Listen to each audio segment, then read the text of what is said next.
Hello friends, আজকে আমরা যাচ্ছি জামা কিনতে। তো চলো যাওয়া যাক। আজকে আরে দোকানের ভিডিওটাই তো করলো না। দোকান এই দোকানটা কথা গাইস, দেখ আমরা শপিং করে নিয়ে এসেছি আজকে।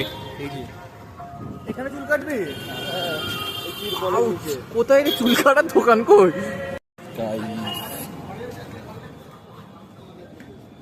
ফোন কিনতে এসছি না চুল কাটতে এসছি আমরা? ঘরে নিয়ে পালিত চুল কাটা হবে না হবে না ভাই ভাই ইয়ে আছে তো।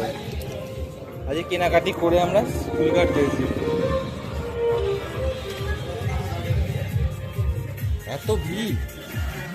আমি ফোন কোথায় কিনলাম, কোথায় নতুন ফোন গিফট করলো বল আমাকে। দেখা